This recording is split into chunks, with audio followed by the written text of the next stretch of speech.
Hello everybody, welcome to UD7. I'm with Mythical as always. How are you doing? I'm doing fantastic. I got my tweet out in time that I'm live. Well, just during the preamble video. Yeah, I'm doing good. The power also in my house tried to conspire against me, but we're here, we're ready, and I hope the players are too, because we got four different games. It's the first time we've gone up to four different games in one of these events, so they're getting bigger and longer, and starting to get closer and closer to a real decathlon. I'm looking forward to it. Yes, it's going to be pretty fun. We are playing four games we've seen quite a lot for UD7, but like on some very close races sometimes. We're going to start with Trackmania 2, then Kirby's Dreamland, Minit, and we're going to finish the stream with Megaman. The UD category is beat 10 Robot Master among the 46 of the bunch. And we're going to start with Trackmania 2. The world record in-game time is at about 11 minutes and 10 seconds, and we've seen some very good finishes. On Wednesday we've had a cute elimination tournament on Trackmania where the players had to play track 1 to 5, trying to be the best, then 6 to 10, and finally 11 to 15. And Cylinder Mars and Rasta Bobby his name come to mind. So and the players are sometimes fantastic, finishing at around 11:20 on the category. It is a surprisingly intense speedrun. Yeah, it's really not easy. If you haven't played Trackmania before, or any kind of simulation racer. I mean, it's not quite simulation racer. You're doing loop to loops, for goodness sake. But it does have, you can't just like tap a button to go into a drift like you could in an arcade racer like a Mario Kart. It's a little more advanced. So if you haven't played that kind of game before and you jumped into the decathlon, this it's a steep learning curve getting into it. And certainly with some of the competitors already in the decathlon having previous experience exactly with Trackmania, even in exactly this category in some cases, it doesn't make it any easier. But of the four we've got today, Molgames, Skunkoff, NT Shepherd, and Selric, we've got a pretty nice spread, and everyone's managed to get to a pretty high level. Skunkoff is the one on top with an 1140.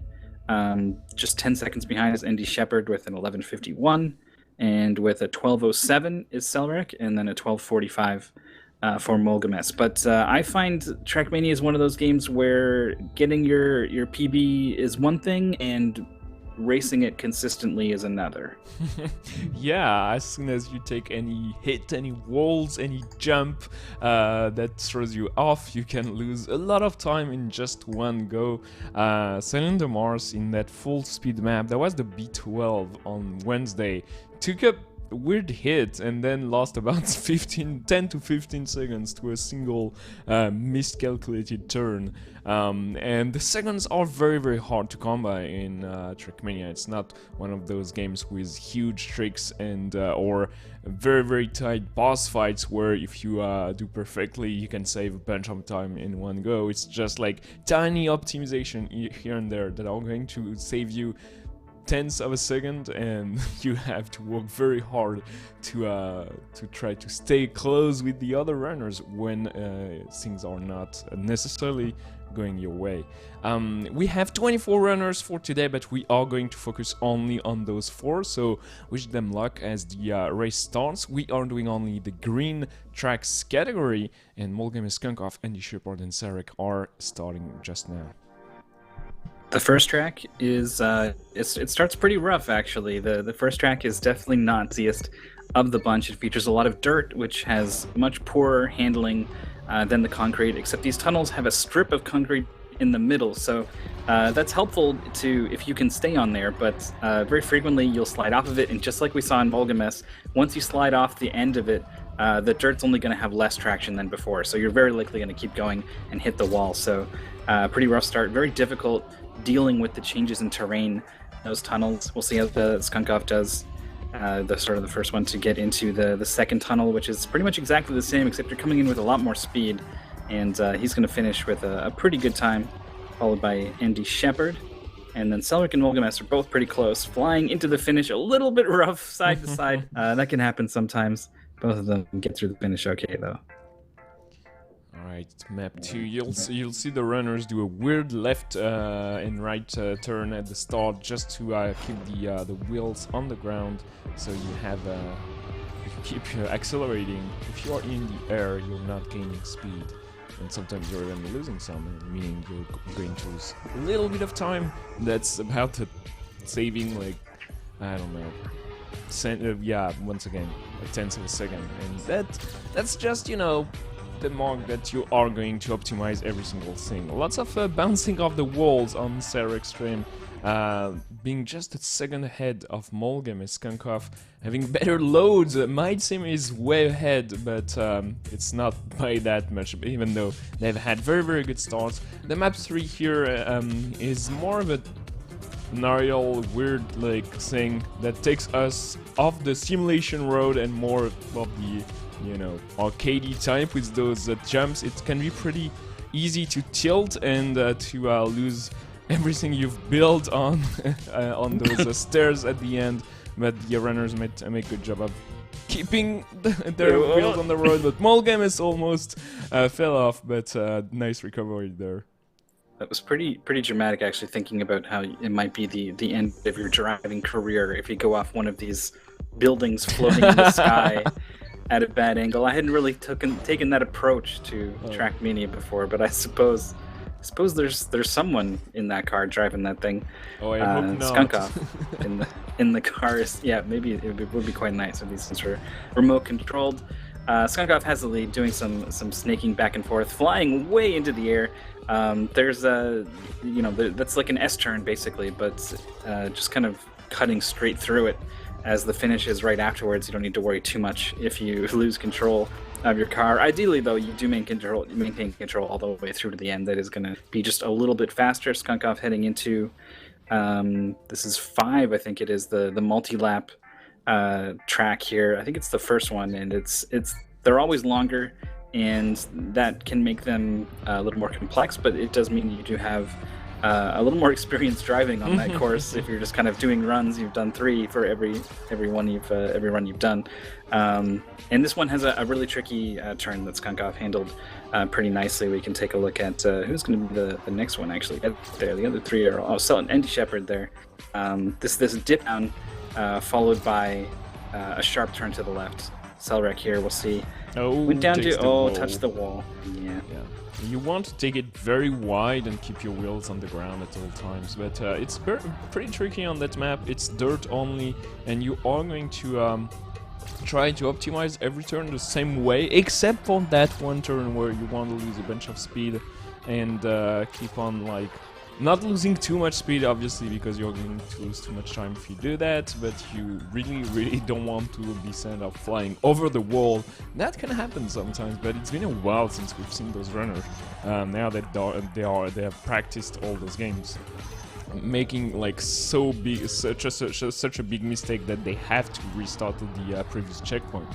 I don't think we've seen that on stream in multiple weeks now. Actually, the UDS started early in February. We are in March finally, and yeah, the runners have practiced a lot in Trackmania. We've had with the community over 500 PBs on that run.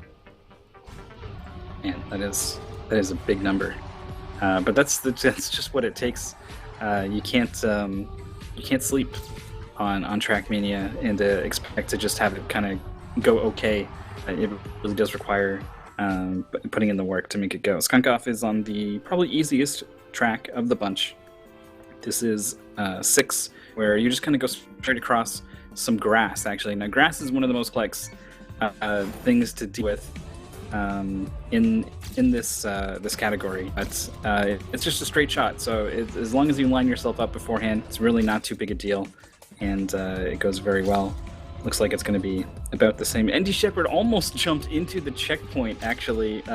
That's a physical object, so if you find yourself above the checkpoint, you will actually hit it very often, not go under it. So that can be disastrous if that happens. Yeah, I've never seen someone with so much speed at that point that would be a problem. Showing that they took the track quite well. The only difficult turn was right before that jump, and they did not lose any speed. So well done by them. Skunkov is still in the lead. What do we expect considering the runner's PB? You've said that every single runner have a strength and a weakness at different. On all those, and I think it's Molgamis that has the least good PB, and they're still doing fine here.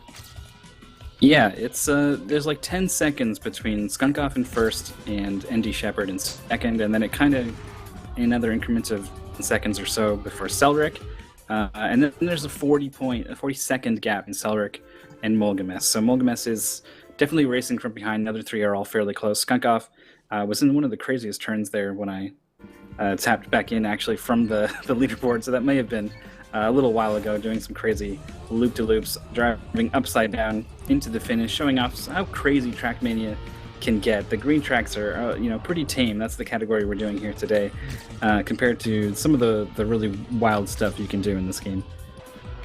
Yeah, the good thing about the green tracks, they mix a lot of different techniques and things on Trackmania, and they're not too difficult, meaning that even if you've never played Trackmania, it's pretty easy to get into the game, as the runners, some of the runners are very experienced with the game, as you said, but some never actually played Trackmania 2 before UD7 started, so we don't want to give such a huge advantage, but UD is also about learning 10 games, and it's not because you're good at the one game that you've practiced countless hours that you're going to be good at the other 9. So we'll see how well it goes for today, because we are going to play 4 different games in a row. Oh, and Molgamis take a huge hit here, lost completely 100% of their speed, and they're going to have to slowly build their speed back up. It's not the worst place to kill your speed, because that turn you have to slow down quite heavily, but you never want to go full stop like that. Yeah, it's obviously one of the worst things you can do is so hard that you come to a dead stop. But on the bright side, that is probably the single best place for that to happen, just because that turn, you have to brake on that turn for like a solid second or something. Like there are some turns here and there where you can tap the brake or let off the gas, but that one you literally have to just let off the gas, slam the brakes, and hold it for an extended period of time.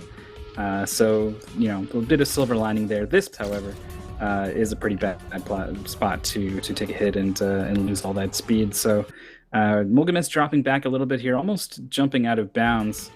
Oh wow! It's getting pretty messy, but we'll see if they can recover and hold on. Yes, as so the screen warps around just a little bit. It's not on the player screen.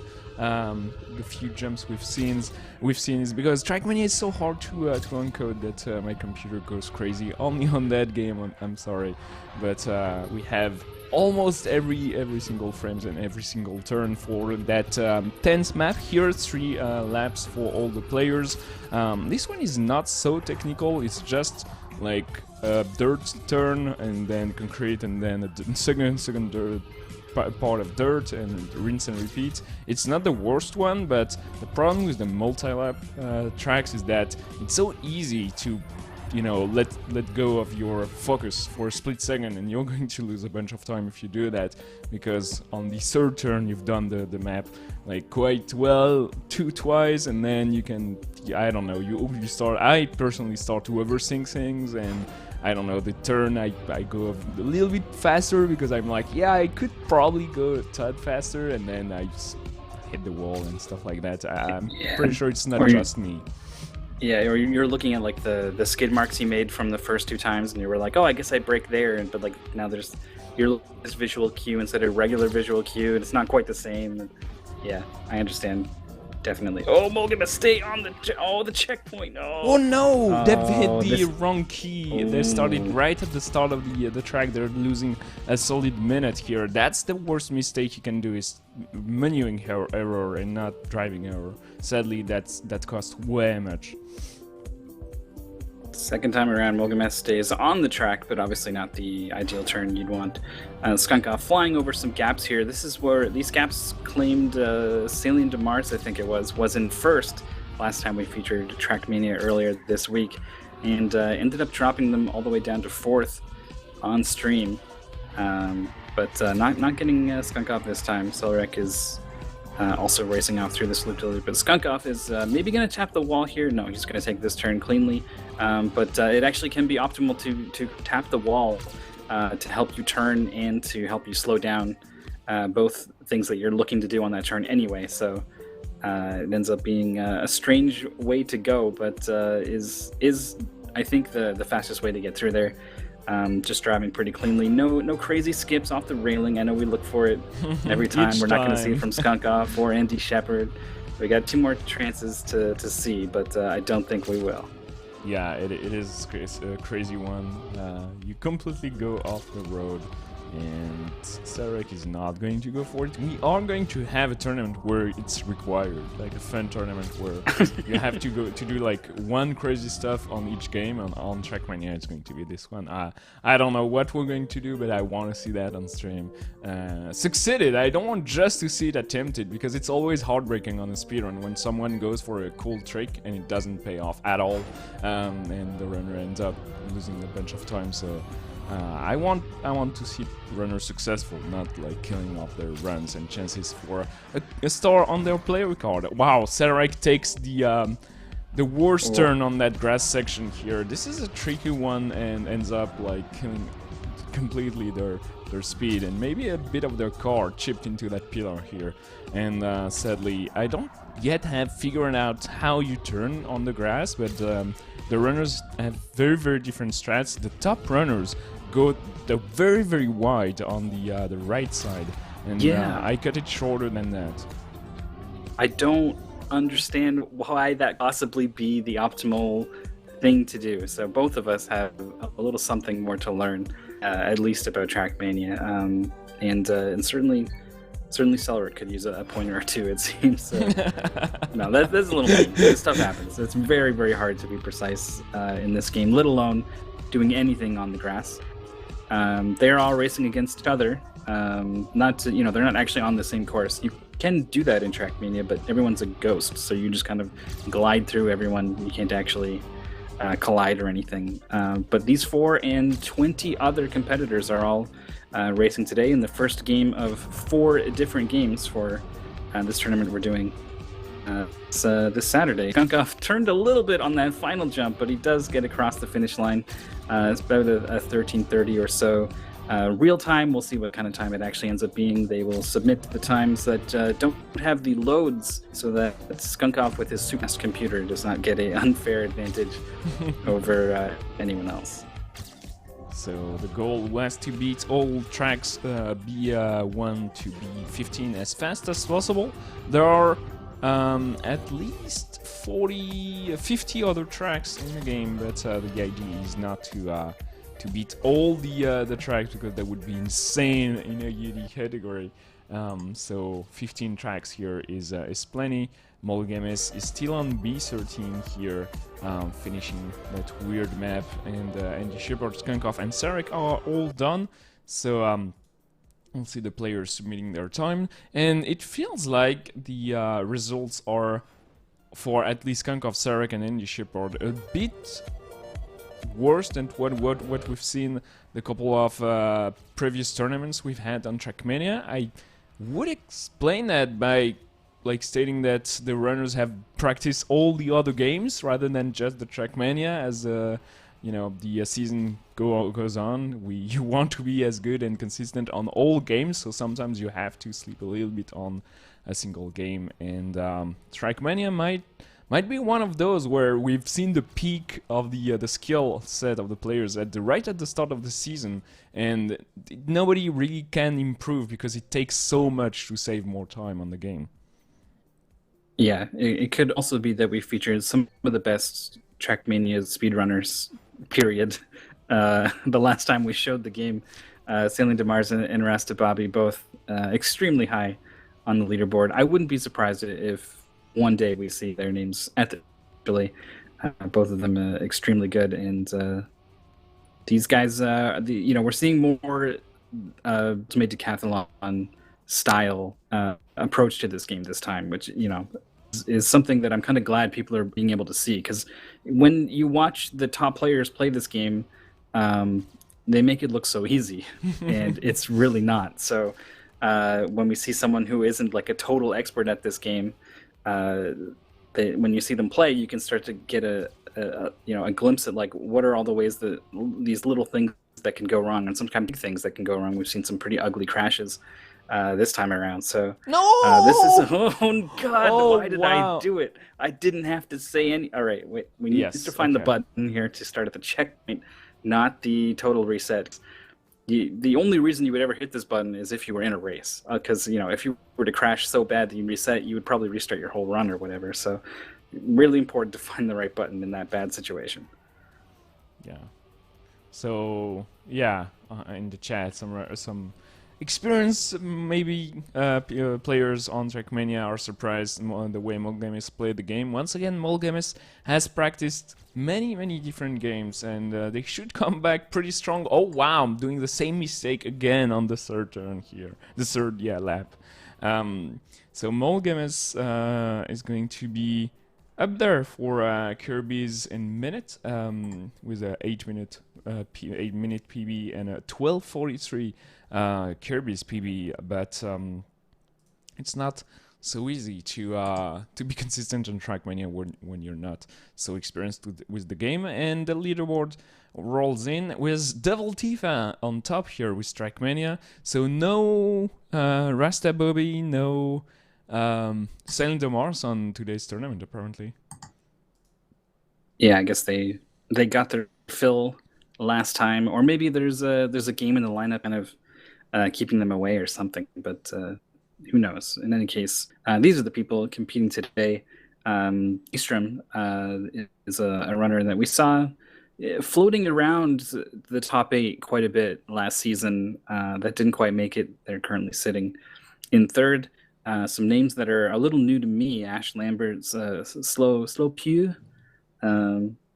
It's a cute little name, but currently sitting in sixth. Some runners we had up on stream last time: Max, as well as Cute Shadow, who was a top 8 qualifier last season. So lots of people out here playing. Some pretty, like, a nice spread all the way. Well, there's a big gap between Devil Tifa and Skunkoff somehow. He's just too good, this Devil Tifa. But then pretty even spread in scores all the way down to 16th place. So the score is calculated depending on your time. You lose or you gain a point depending on your score, your final time on the game. So on Trackmania, it's 3 seconds equates to 1 point, with the 200 point mark at 12 minutes. So Devil Tifa with 11:39 gets 206 because it's how it's calculated. So it's like 1 point difference, like between Aistrom and Skunkov, means they're about 3 seconds apart. Taking off, the rounding errors, but it gives you a good idea. Rasta Bobby is actually up there on 5th place with 200 points. So maybe they've put so much time on the other games that they're a little bit rusty on Trackmania. It's very hard, as we stated multiple times, to stay very fresh and de-rusted on Trackmania. Have my eyes on Little My's score because I want to see them succeeding once again. They've done crazy good on Kirby and Minit, and maybe they're just not racing on Trackmania today. I don't know. Their PB is 14:27 on the game, so they know how to drive, but maybe they're not feeling up to it today. The gold star we are awarding for first place on this tournament, for your player card, is very, very hard to come by during UD7. Devil Tifa has 3, Little Mai has 1, Jant has 1, and KTH maybe with Mollyman have 1 as well. So spread across multiple runners, Devil Tifa seems to be the one that can gather them the most.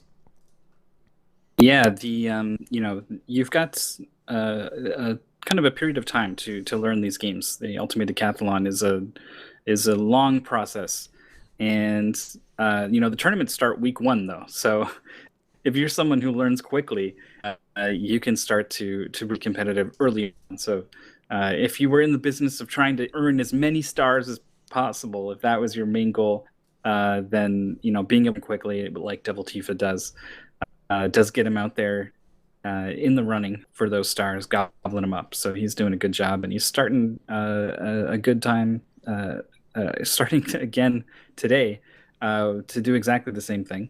4 points is a lot to pick up over everyone else, over second place in Trackmania. But there's 3 other games left to play today. Devil Tifa is pretty good at most of them, but maybe a little weak on Megaman. Not sure. It's one of their best game actually. They, oh boy. Yeah, their PB is about 20 you're right. minutes. So I should have known that Devil Tifa wouldn't have any weakness.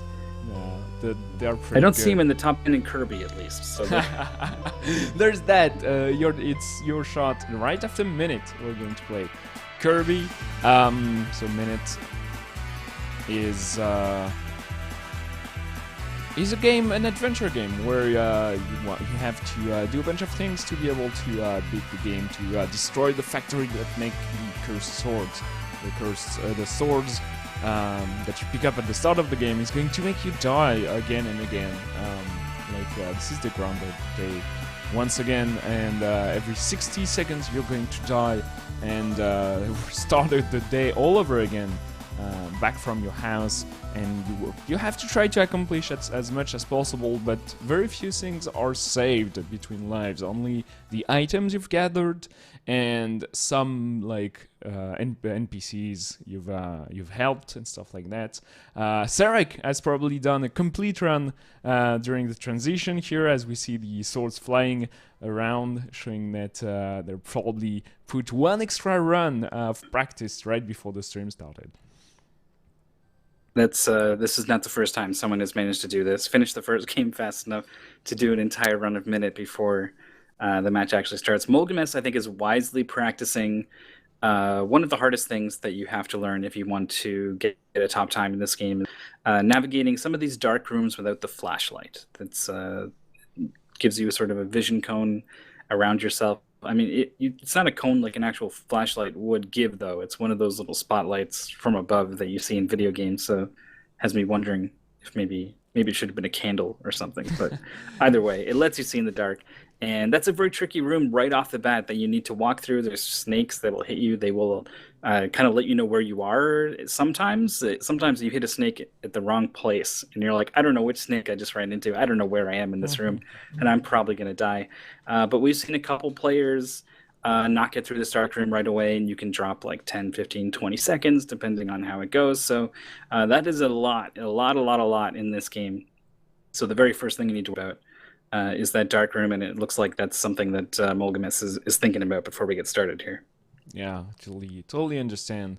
The question you've asked about the flashlight made me think about the power of true sight from the messenger.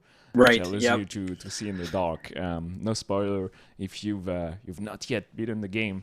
We'll come to that bridge later.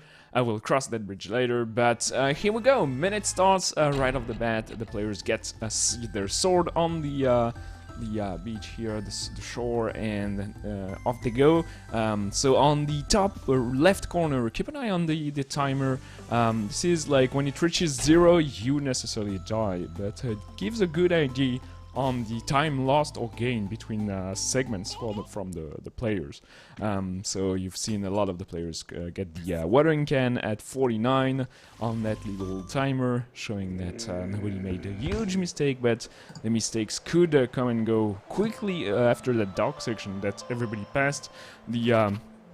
trailing behind is Sarek as they get to the camping site here.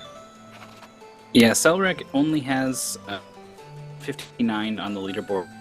It's not great. It's definitely in a beginner time. So it's the kind of thing that can actually be fairly easily improved. I'm guessing something went really wrong and that was the only run that they submitted or something, and just haven't got around to submitting a better one. So I feel like Selric is definitely going to be playing from behind here, but I don't think it's going to be 14 minutes. I think it's going to be a lot less. I think we're going to see a really big PB from them, especially based off of just what we're seeing. They've made it through the dark room. They didn't get the extra heart. And they're kind of right with the others, resetting and going to pick up their glove, their gardening glove, which Skunkov just picks up now, and this will let you chop down trees. You couldn't do it before because you didn't have the glove, but now you can, because that's what the glove does. Sure, and then now we've got to take care of some crabs. It's important. It's mandatory. You couldn't. It's dangerous. Exactly. You go on your little quest to kill the crabs. The owner of the pub on bottom there dislikes them heavily because they make the customers go away. Everybody would be a bit frightened by those gigantic crabs, but now that you can throw your sword at them and you can just whack them, you'll kill 5 of those and grab the coffee, which it's going to allow you to push crates. Pushing crates is going to be very important for 2 upcoming quests, so we had to do that for them. And entering closing near the hotel, we are getting a new spawn. So there are like 4 places maybe in the map, in the game, that are spawn points, and they're fairly welcome because you could not go from your beginning house to the end of the game within the minute you have in your life. So having, oh wow, Skunkov throwing their sword on the wrong direction here, but having good RNG with the NPC we're trying to help here. So we have to gather as many people as we can in the hotel. So the owner is going to open up the swimming pool on the roof so we can get the sleepers, so we can swim. Nothing really makes sense, like in the real world that would not work, but there's like a cute logic to every single thing you're doing in the game. Yeah. If you have a camera, then nearly you're a member of the press. You should absolutely be able to walk past here and go tour my factory. Is also the kind of thing you can find in this game. Very cute, very fun game. Definitely recommend checking it out. The speedrun is not going to do a very good job of spoiling you on things, just because it's all happening so fast. It can actually be hard to follow a little bit, so we'll do our best. It's also hard to see. We're playing in the dark. The mines are significantly easier to navigate than the ruins at the start, but you do have to blow up these 2 bombs. Molgames is going to be looking to do this now, finding himself on the left there to know where he is, and then just kind of really throwing his sword at these bombs. He did not die, so that is important. Dying is Sarek on those the quest here, the garden gang. I don't know what the leaf gang. I don't remember their name. But, no, that's good. You got it. You got it in one. They're one of those is used to be a customer at the hotel, and the other one are the bad gang, and they're giving a bad rap to the place. So we're just killing everybody. That's how problems are solved apparently in a world where everybody is cursed by an infinite amount of swords produced on that factory we're trying to break right now. So Andy Shepard and Skunkov are getting the grinder stuck here. It creates sword blades, so that's half of the problem dealt with. And now we enter the later part of the game. This is the 2 final lives, and those are very tight timer-wise. So keep an eye on the clock ticking down on the top left of the screen for both Skunkov and Andy Shepard here. This is a very, very important part of the speedrun. Yeah, Skunkov is currently hitting these 6 switches. It's not too hard to do this fast enough. If you're not fast enough, then the first one you hit will pop back up. But if you're speedrunning and you're used to it, it's not too bad. it does take some time, and you can see this clock is ticking down. We do have one more major objective, Skunk Off, hitting the generator to turn off the lasers, and then rushing down to stab his sword inside this gear. And he's got to basically do the same thing now, running it back. Andy Shepard kind of chasing him right behind.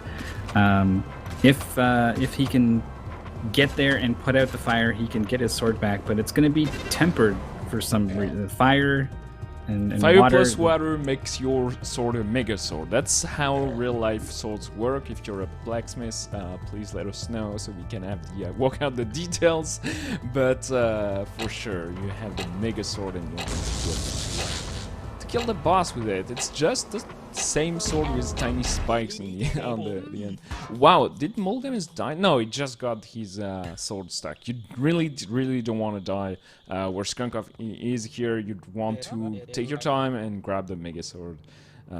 Just exactly at the same time as Andy Shepard is Skunk Off picking up their sword, so it's going to be a very close finish here. Andy Shepard picked up maybe a second or two on this split alone. Very good job. Moving on to the boss fight, they've got a number of swords scattered all over the place that you need to hit. There's 2 on each sort of cardinal direction that are divided by these multiple swords, and the game wants you to push the pieces to get in the way so that you can go around, but it takes a while to push those pieces. So with infinite lives here and many checkpoints in this fight, a lot of players will just kind of damage boost through the swords, just run through them.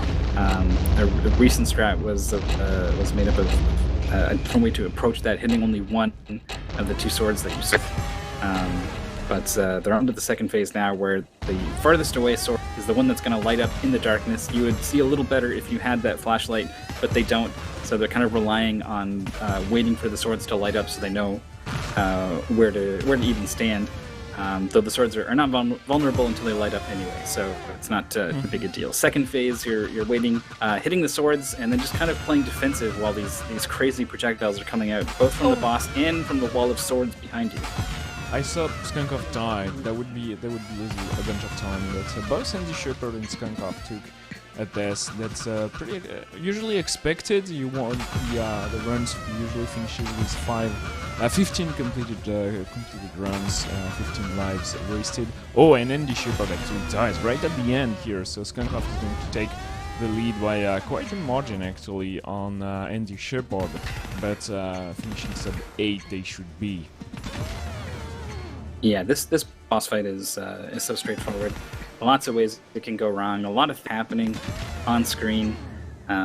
It certainly makes more sense when you realize exactly how it works. I was trying to get extra hits in that weren't counting. You only need 1 hit phase. After that, it may seem like you're doing damage, but you're not. So Mulgamis just kind of waiting for that sword to rotate around, get the final hit. Selrek is about to start the final sequence, and like I guessed, that their run that they uploaded was not indicative of their skill at all. They're going to be around the 9-minute mark here, which would be a 4-minute PB if they didn't learn the game just before the tournament, and apparently get an 8:04 according to Bob Dole in the chat. So yeah, this is so compared to that, it's actually a not so hot run, but I mean you can't come out and match PB pace every single run. So that would be so easy, get PB pace and exactly tide your PB on each run, but that would make those tournaments a bit boring in the end, I think. But Zarek gets close to PB there indeed.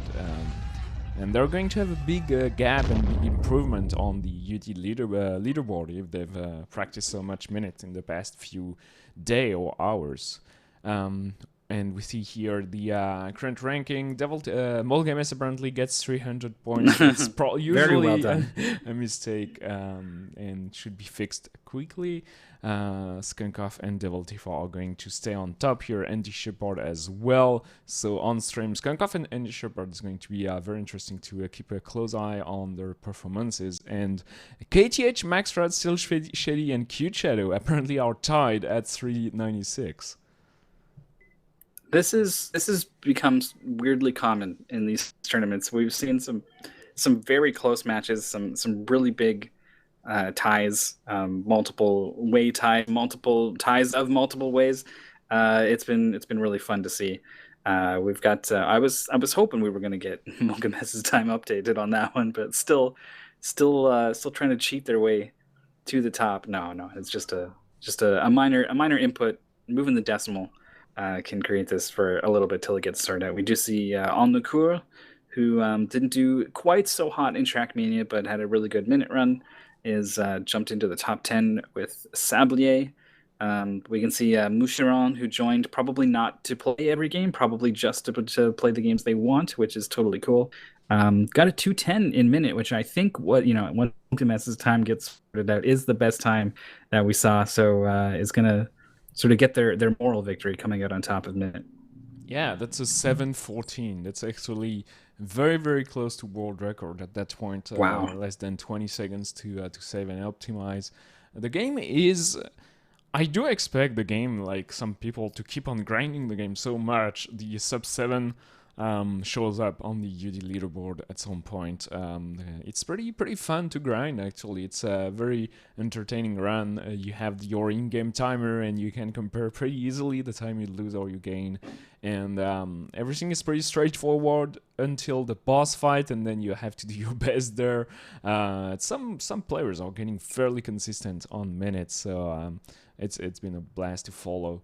A lot of runners are not done yet, but the game is pretty short. Sarek did not put their time up there, so they should jump from the 20th place here, probably maybe to 4th or 5th.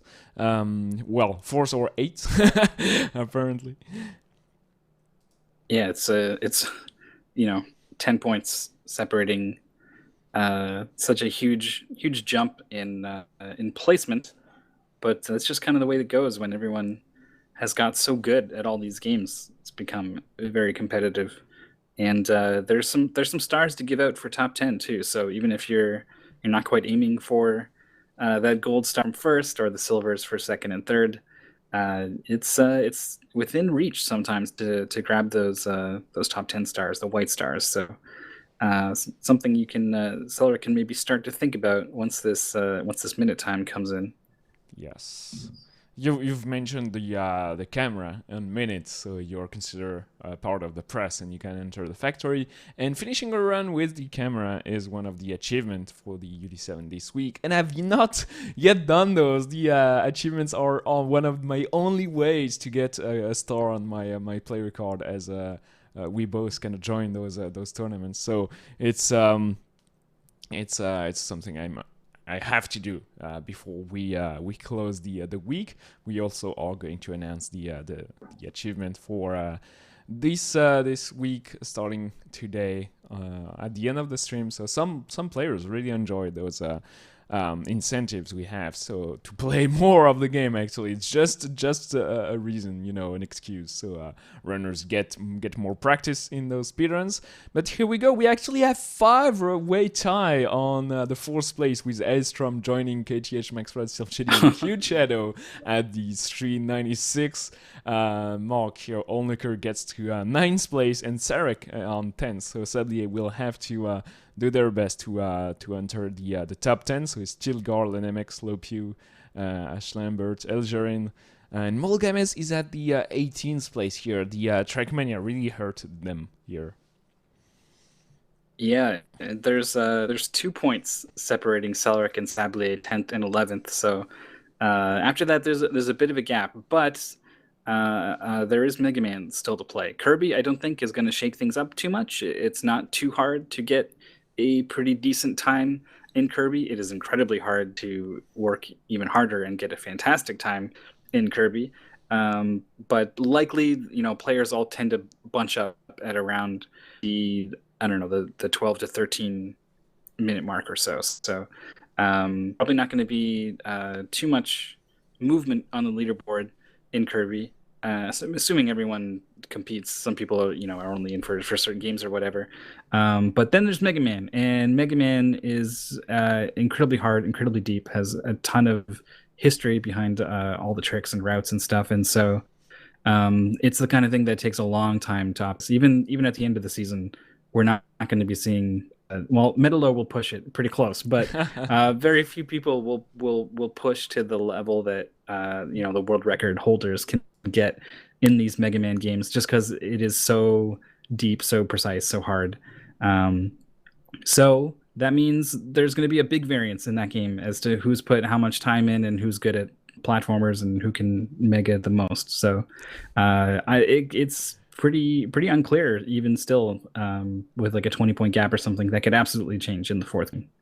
Yeah, it's for sure Megaman is going to be the great decider here, as we have 20 players in the tournament, with Mulgamis actually being the last of the bunch that have done all 2 games for today, Trackmania 2 and Minit. Next up is Kirby's Dreamland, the first iteration of the game on the Game Boy.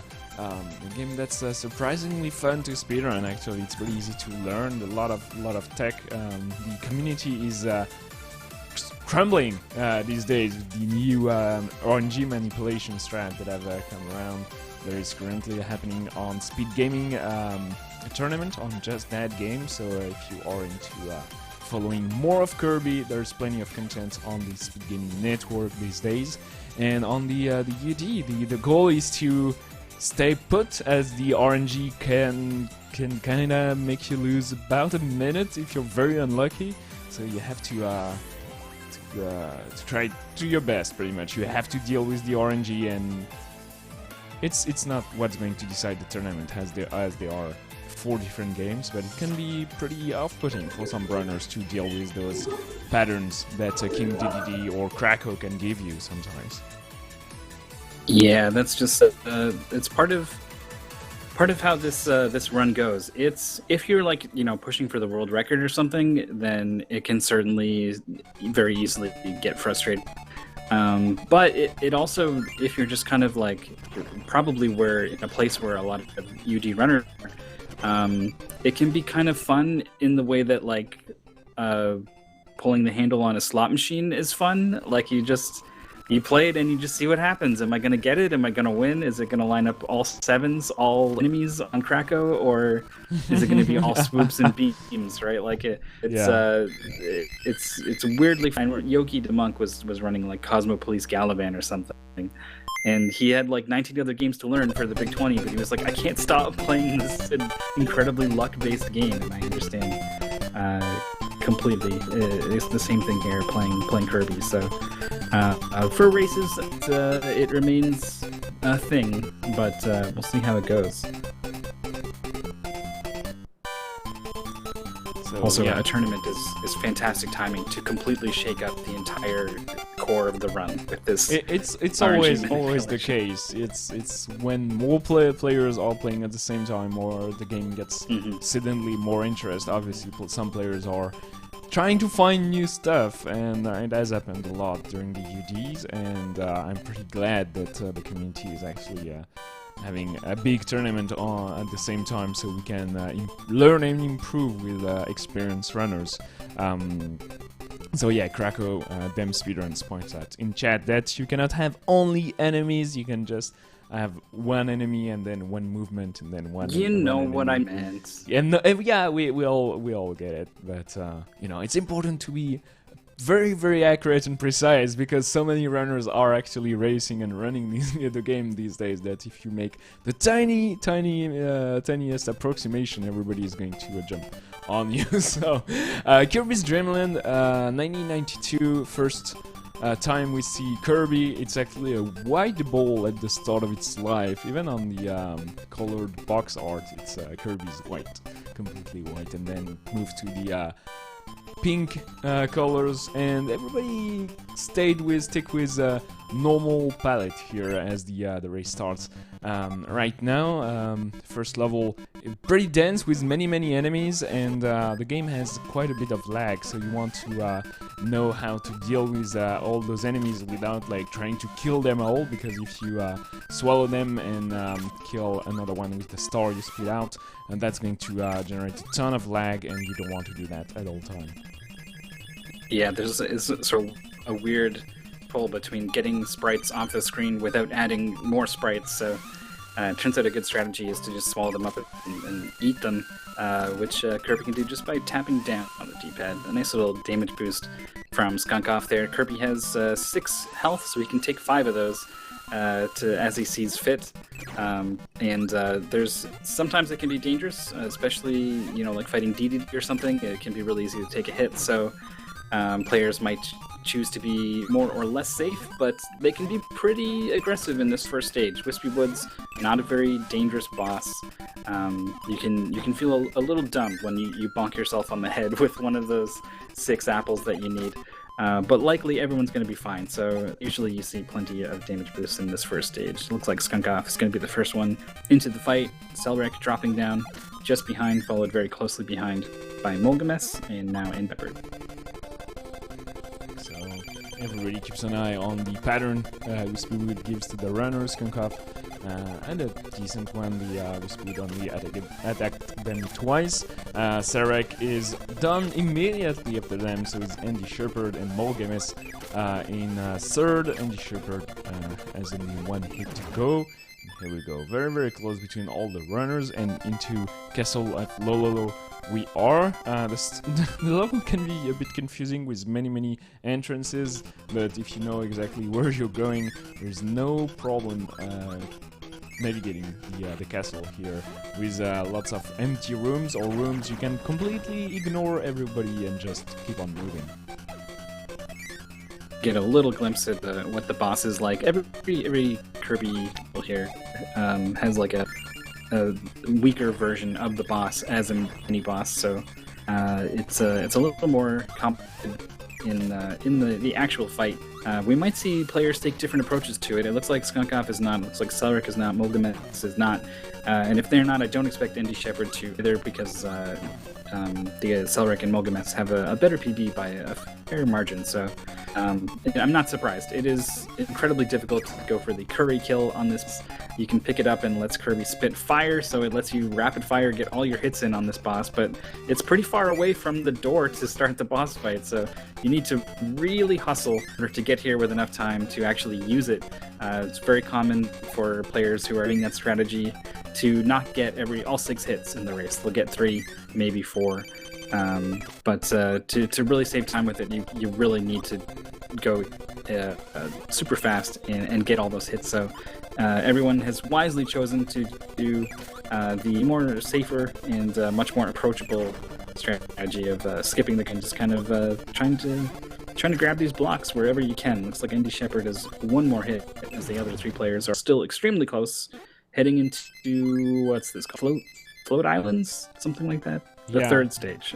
The third stage, where Kibula is the boss at the end, and there's no mini-boss in the middle of the stage, so it's nice and relaxing, but you want to optimize your movement as much as you can. You don't want to fly so much as you can swim on the sea, as Skunk Off is demonstrating right now. And they're taking a lot of hits, as you said. HP is a resource, and taking a hit is usually just like a way to save time. You don't want to use the mic, so usually the runners actually just swallow it and then ignore it completely, because all the animation Kirby can have in the game can make you lose a bunch of time, a bunch of seconds you don't have to waste otherwise. So it's all about knowing exactly how to move through the stages and then executing as much as you can, as best as you can on the bosses that can be a bit random. Andy Shepherd is making a good job at staying close here, as Molgames actually caught up with Sarek here, so very good stage for Molgames, and Skunk Off is struggling a little bit, considering they left Castle of Lololo first. Yeah, they made some mistakes and took some hits, and then that put them in a situation where they were playing extra defensive to make sure they didn't die. So that 1 mistake or 2 mistakes kind of led to even more time loss down the line. They've got still just the 1 health. You don't get the refill before the boss fight, so I wouldn't be surprised if Skunk Off took a death and took the refill, but they're going to try to go for the perfect fight here. And this is not so easy. Especially when the triple shock's out, so he's going to try to play it from full screen. He's probably going to be missing some shots doing this. It's going very well so far. Oh, nice. Oh, nice. Killing Kibula from afar before the charge comes through is actually pretty difficult. So they made a good job at staying safe and killing the boss fast. So Amalgamus and Sarek are very close together, almost in sync. We can see here and there that sometimes they're just choosing to kill the enemies and not going for the crazy lag reduction strats or the crazy damage boosting you can do in the game, but they're making a good job at just keeping on going and not stopping for anything. That stage is very difficult to stay healthy. You are going to waste a bunch of HP taking silly hits, and Sarek has only 2 HP left here, so they're playing super safe, letting Molgamus take the lead. Heading into the not quite Krakow fight. I'm not sure what this is, but some kind of it's very close. It's you see a little bit of this right before the cloud part of Krakow appears, but this part is much less random in that it is not at all, and we like to see that here. Just one more hit as Skunkoff is approaching the door as well. Andy Shepard also in this very difficult room, both of them sitting around half health, and looks like they're going to get through this room just okay. Andy Shepard getting hung up a little bit on some ledges. Molgamus picking up the weird yam thing, the mint. I can't remember. I never remember what this thing is. Molgamus chewing through actually to get some health on their way. This is a little bit. It's not quite the optimal path to go that way, but it really doesn't lose too much time, and it can offer a whole lot of safety. Selrek opted not to get it, so it's continuing on with just 1 health. Molgamus chewing through the blocks. The Curry power-up, which is, I don't know, it's kind of weird that they threw this in, but it's a little fun. Getting through into the door. Skunk is has 3 health, is not going to be opting for any refills. Andy Shepard has 3, and is probably going to drop down there. Yes, yeah. I like that HP refill. It's smart, just allowing you to not die, which takes way more time than any bad RNG can have. The Krakow fandom is going crazy in chat. Apparently it is Krakow Junior, but it's only called Krakow on Kirby's Dreamland, according to some experts here. I'm not sure. I don't have the my original cartridge with the booklet, but Krakow proper fight starts for Molgamus, Skunkoff, Sarek, and Andy Shepard just behind takes a hit before entering the fight. And here you want to have as good RNG as you can. Molgamus actually had some decent pattern there. Yeah, that's exactly what you want. And so far, there's not too much you can do. It seems like maybe in the not too far future, players will have a certain amount of control over what kind of patterns they get from Krakow. Certainly RNG manipulation would be aiming mostly towards this and the DDD fight. It would also help in a couple of the cases, but this is one of the big. Skunkoff and Andy Shepard are pretty close. Selrek already moving on to the final stage, which is kind of like a boss rush. Molgamus is in the first of those boss rushes. Got 1 hit on didn't know if it was Lola or Lala, but hit one of them and then almost got a box from the other one. It is very difficult to do that, and almost got 2 hits there. Really aggressive. You can actually, with good proper RNG, get 4 cycles here, but it's incredibly difficult, and Molgamus seems makes it look so easy, like so you have so much time doing so, and gets hung on that cloud here, sadly. Is going not to go for the damage boost. You can actually take a hit and go through that enemy that would kill you in 1 hit if you were to touch it without the iframes, but enter the Krakow fight here, and let's see, 1 swing, 1 enemy, that's pretty good. And then 1 attack, we want 1 enemy, and yes, so far so good. And keep on rinse and repeat. Wow, that's actually very good. Krakow is just giving them enemies. That's the first time we see 2 attacks in a row. Enemy again, and Molgamus is looking great here. I wonder what kind of time we're going to end up with now, actually. Needs 1 more. As Skunkoff accidentally drops on a cloud a little bit. There is the final enemy, so the final hit for Molgamus. Just has Kabuli and Wispy Woods. Skunkoff back into the second Krakow fight here. got hung up a little bit on the way down to the door. There's a strategy you can do where you damage boost to get through the spike guy. He might be called a Gordo, but he hurts a whole lot. I don't know if it's instant death or if he just does a bunch of damage, but you don't want to touch him, and he guards the door. But you can, if you have invincibility frames, get past him. So on that the Krakow section of this level, you can intentionally take a hit to get those invincibility frames, except Kirby will kill enemies with his head if he falls from a great distance, so you have to swallow an enemy to make sure that he won't headbutt anyone, then fall on the enemy, get the iframes. It's a tiny little time save, but I haven't seen too many players integrated into their run yet. Yeah, it's one of those things we might see less during tournaments because it saves so little time. Just a single tiny mistake will throw you off, so you'd rather maybe not go for it. Megaman starts Wispy Wood. This is the 4th boss of their boss rush here, and they've had good execution in RNG overall, but I've seen some tiny mistakes, and that's maybe going to prevent them from getting sub 12. Sub 12 is an insane time. Nobody should ask for in a live event, in a live races for UD, I think. You're pretty good at putting the heavy expectations always on these runners, but I understand it's only comes from a desire to see them be the best that you know they can be. Megaman is into the DDD. Has had one pattern so far, now 2. And now 3 of 5, I think, that they can actually work with to hit DDD. You need either the hit or the jump to produce these stars that you can spit back and actually deal damage. The vacuum and the one where he just trips and falls are the other 2. Basically, what you want to be doing is standing close as you can to D, so that whatever he does, he doesn't take too long to do it. He's going to run up to wherever you're standing and then do it. So. What's happening here? He's not adding Megaman at all. It's been like 7 attacks before he does that jumping here, so it takes 1 extra hit. But Sarek is actually passing them here.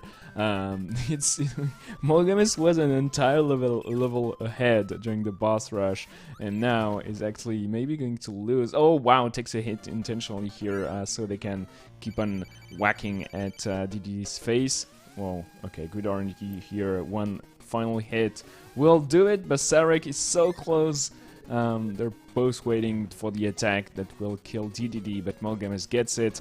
Megaman was probably on PB pace. Their PB is 12:43, and they lost a bunch of time to the final fight here. Yeah, that's a shame. There was you can blame a certain amount on RNG, but there was also some misexecution there. Missed 2 opportunities at least that I saw to do some damage from the patterns that do let you do so. So bit of column A, bit of column B. Andy getting vacuumed up, cannot get hit again, and is only halfway through the fight. Skunkov as well getting sucked up, and is much healthier, but is a little farther behind. So if the execution is point, and of course the RNG is equal between the 2, Shepard should be able to hold on. We'll see. Needs 4 more hits here. Okay, 3 hits left for Andy. Oh, he misses the attack here because they would have taken a hit. Could not afford to. 1 final hit will do it. The time is ticking though, and they were looking so good. Skunkov was looking, and Andy were looking so good before Kirby's, and they're losing so much points here on Kirby's Dreamland. So. I don't know what the leaderboard is going to look like, but Andy Shepard and Skunkov might fall off a little bit. Megaman, though, could be totally gain so many places here, maybe enter the top 10, I don't know. Thank you for playing, though. Kirby morphs into a giant balloon and gives back all the food King DDD has stolen to all the island inhabitants. And we're celebrated as a hero, obviously, and bye-bye. That's a very cute and cool speedrun, so if you want to see more of it, well, we'll see more during the UD and also during the Kirby's Dreamland tournament happening on Speed Gaming, as mentioned multiple times. Devil Tifa, though, with 196 points, manages to stay on top, even though KTH is at 204 on Kirby here. Yeah, this is picking up 8 points on Devil Tifa is in any game is pretty good. Doing it in Kirby is pretty impressive. That was a very, very strong run from KTH. Also saw 200 point times from Silv Shady and Mushiron, who also was the top runner for Minit. I remember this actually. They were doing extremely well in Kirby and Minit, and then couldn't quite get there on the other game. You know, they just didn't put. They have the games that they like and the ones they didn't. And so if we had just Kirby and Minit, you might see Mushiran all the way at the top of the leaderboard. But we keep forcing people to branch out and play all these different games. So probably with no Trackmania time, gonna really put the damper on their chances at cracking the top 10. But that would have been a real accomplishment if someone could. Someone almost did it actually once, not doing one of the games and just doing phenomenally in the other three. Some more times coming in here, not shaking up our top placements too much. Max Rad is in 4th. Our big 5-way tie has been broken up. Astrom in 5th, Skunkoff 6th, ND Shepard 7th, Selric 8th, Sabley 9th, Onlakura is 10th. And I feel like a couple other people in that tie are somewhere. Maybe they haven't submitted a time yet. Yeah, Cute Shadow is still hasn't submitted their time. And I think that's it. Everybody that had 396 has submitted something. Sebly and Olnuker were not tied before Kirby, but Sebly managed to gain 3 points over Olnuker and gets there on the 9th place. Sebly is a fantastic runner, but had some pretty rough luck on multiple different races. Ends up well, that's actually a lot. 2 top 10s on the different tourneys we've had, but they were looking so strong on some of them, and sadly had bad luck or, well, speedrun happens, and sometimes you don't perform to what your PB and practice should lead to, but it's practice makes perfect. That's why the players join so many of those fun tournaments we're doing. Cute Shadow falls to the 11th place here with only 162 points on Kirby. A lot of runners had over 180, so that's a big hit they're taking. Lenemek with 172 ends up at the 14th place. Lopew at 15th. And Molgames climbs up to the 16th place here. We'll see if Elgern and Thorgaran, submit a time for Kirby, as everybody else is getting ready for Megaman. Megaman, we've seen quite a bit of the game. I know we both love it, and we've seen some runners with slower PB get fantastic times on stream, coming from 35 minutes to 25. Last time we've ran the game here on Tuesday, so we'll see how well it goes for some of the runners that were not so confident on the game, especially ND Shepard here. Yeah, I think Mega Man is one of the games for sure that lends itself well to practice rather than full runs. Certainly, it's one of the games it's probably being emulated by a lot of people, but you have ready access to save states. If you wanted to practice one turn in Trackmania, you would need to do the whole track again, and in some cases, with Minit, it can be pretty hard to practice in an individual segment, or so having a good old-fashioned NES game that you can make tons of save states and slow down and everything you need to learn a game and practice a game means that a lot of people probably practice it, and there's so much that you can practice in this game. Games rather, as you can see, we're playing 1 through 6 in this unique category. So I'm totally not surprised to see a bunch of people do their first run or whatever, and they submit it and it's not so good. Then they get in the lab and they really drill down, they really practice, and then they come out and finally put something on the board. So it's been a continuing pattern. To remind you guys, the category that we're going to be playing today is 10 Robot Masters. Totally unique thing. 46 Robot Masters is a thing. That's where you fight all of them. But this is 10 of them, one from each game at least. And you have to reset after beating each one. So you don't get to carry over your weapons you earn from defeating bosses into the next one. Otherwise, you would probably just do 5 Mega Man 2 bosses, and that wouldn't be conducive to the sort of experimentation and routing that was part of the goal of creating this category. So it does mean that you're mostly stuck with the Buster. So you're seeing largely the Buster-only strats for these games, and even still, there's room for players to kind of choose the route that works for them. There's a lot of experimentation, even 4 weeks in or whatever. There hasn't been a consensus on which Robot Masters players should do. The world record holder is doing Airman. I don't think, not world record holder, but the top UD placement, number 1 on the leaderboard, Medalo, is doing Airman. I don't think anyone else is going to do Airman because that stage is crazy. It's fun. It's really fun to see people be able to express themselves through which bosses they defeat. We're talking about having a fun tournament soon on Megaman, and it should be we switch game every race. We race only one Robot Master, and you have to do one different each time, and we cycle from 1 to 6 and again until there's only one winner, and you have to decide, do you take someone, a Robot Master you know very well, but if you end up at the third loop stuck with only Robot Master you don't know at all, and it got more competitive because we are later in the tournament and whatnot. We want to get people to play more of the to try out more Robot Master, try to see if there is something they've not yet discovered. Sarek has a very interesting route, doing at least 3 or 4 bosses different to a lot of the general routing we're seeing, and they are having good result with it. So trying out more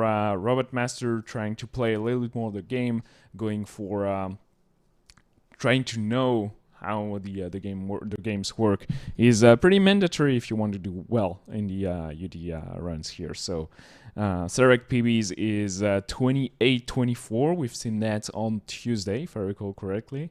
Skunkov is at 22-29, so that's our top runner for that race, I think. And Andy Shepard and Molgames. Andy Shepard is at 40 minutes, we were saying at the start, so that's their big weakness on the full 10 games. There are 45 in Molgames, I don't quite remember, and they are at 29-53, so in the middle up there. But Skunkov should go off a little bit and maybe climb back up to the top 3 here. Well, he starts with getting hit by one of these Mets. These guys hitboxes are pretty small. They're only vulnerable as you get close, so very hard to be precise taking them out. And it's little mistakes like that that are not going to decide this thing.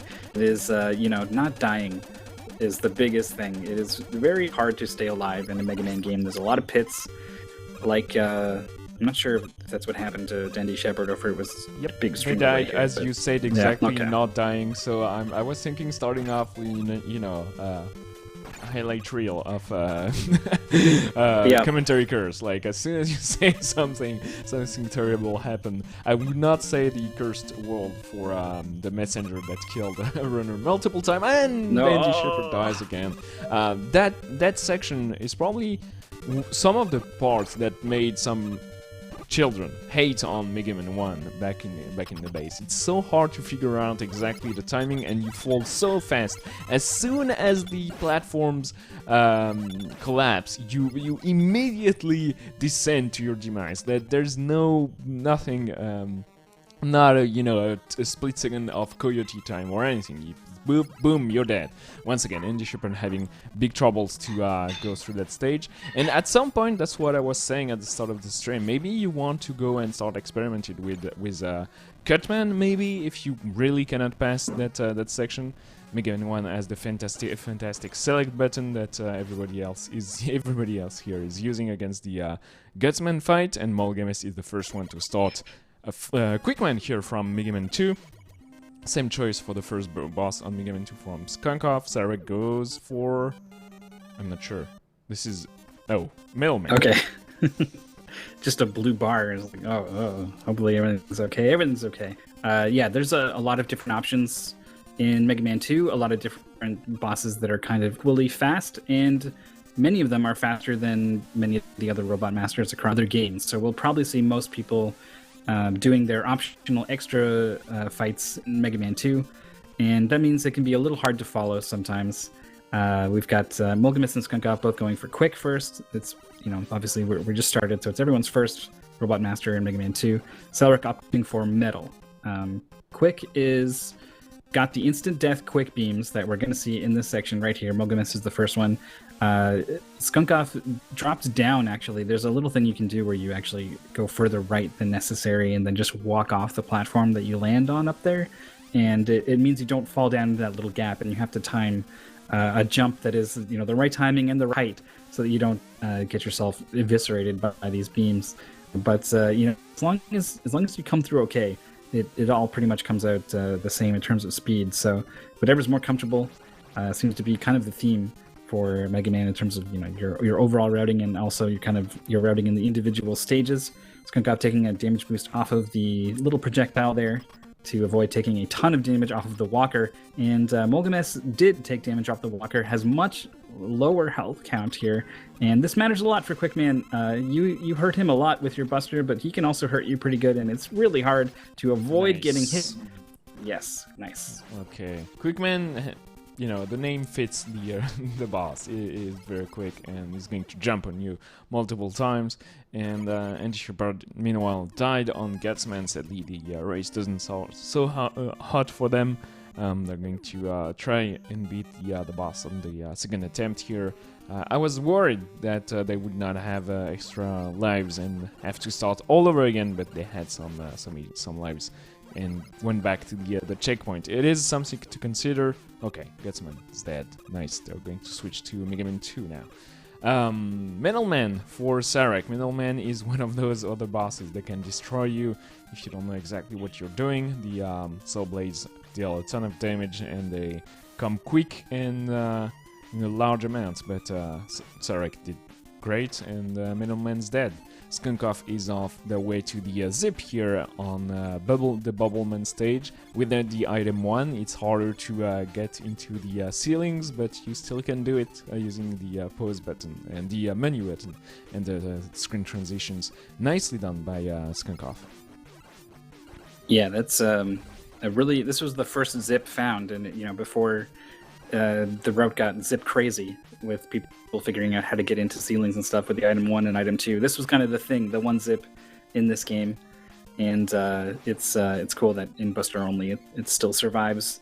Mulgamus is getting cold feet. They're going to get this E-Tank, so I said this was impossible last time, but I realized you might be able to pause cancel to get enough extra distance of your jump to cross. Oh my god, yes! Okay. Very well done. I didn't know that was a thing. The E-Tank can be useful because if you enter the Metal Man fight with an E-Tank, you are 100% sure you're not going to die, except if you miss menu or something like that, but it should be okay for Mulgamus. The pause button on Mega Man 1, the select button, and the menus on Mega Man 2, those are tricks that can be very, very handy, saving you a bunch of time. Turns out Mulgamus doesn't need the E-Tank at all and moves on to maybe Bubbleman, or yeah, Bubbleman. So the category is beat 10 Robot Master on Mega Man 1 through 6. You have to beat at least one on each game, but you might want to do 4 or 5 on Mega Man 2, considering some of the stages are very, very short on that game. Also, the bosses take extra damage on normal difficulty, so they're some of the easiest boss fights. Kind of glaringly so. Like, comparing any Mega Man 2 boss to like Needleman in Mega Man 3 is like night and day. It is the worst. It is so. Yeah. That's why we see players picking up E-Tanks, actually, is because the boss fights are so dangerous whenever they get the chance to make things a little safer. I think they're probably going to take it. It also probably means everyone's going to stay away from Needleman. But if you are really good and really good at that boss fight in particular, it's actually a very fast stage. So that is something that we might see more later on in the season. But for now, I think we're going to be quite comfortable with Mega Man 2. We might see some Gravity Man and Starman in 5. But typically everyone gets the heck out of Mega Man 4 and 6 as fast as possible. Flashman with those. I don't know. It's not ice, but it's slippery, and the platforming can be tricky here. This is the shortest level on, well, Robot Master level. I don't know for the Wheel Castle, but on any Megaman game from 1 to 11, I think Flashman is the shortest, and it's funny how nice it is to start with Flashman during the any percent run, because it gives an item as well. And the boss fight though is completely crazy. The boss moves according to what you're doing, and you can manipulate it, so you have crazy accurate movement. And on the Japanese version, Rockman 2, the difficult setting, the harder difficulty, you can spend a lot of time practicing that boss fight and doing it perfectly, but Sarek usually, the runners for Yudi usually goes ham and just mash as well as they can, and Sarek is done already with the boss. Molgames and Skunkov are following them, but they are actually ahead with one extra boss killed as Sarek starts Bubbleman just now. Yeah, the Flashman fight is, you know, they are able to get him down because he's taking twice as much damage. The amount of precision required to kill Flashman before he does his, you know, his thing that he does where he freezes time, it's this whole thing. You can kill him before he does that on difficult mode, but it takes like weeks of practice on that one fight in order to ever do it like once, let alone consistently in a race. So he's one of the bosses with like the largest skill ceiling in terms of what there is to learn. Molgames is luring the walker enemy very far away, and then doing one of that really inning jump onto the icy ledge, immediately back over to the other side. Skunkov missing some shots here on Flashman. He's right on top of him, and he couldn't take another hit, I'm pretty sure, so he just barely wins the race. Molgames actually retreating to the center of the stage to get the last few shots. A much cleaner fight, is trailing just behind Skunkov, as Selric has, I don't know, half or so of Bubbleman stage, less than half now, before Selric will maybe join them in Mega Man 3. I'm not sure. Depends on the route. Yeah, depends if they do Airman. You never want to go for Crashman, as the ladders take so long to climb up, and Woodman is pretty long stage as well, but you know, you might want to go for something crazy, because it's not like the 10 or 15 seconds you're going to lose on a stage might as well be worth it for you if you're if you're not confident on the other stages. Tapman is one of the levels that has killed a lot of the runners during the UD races we've had.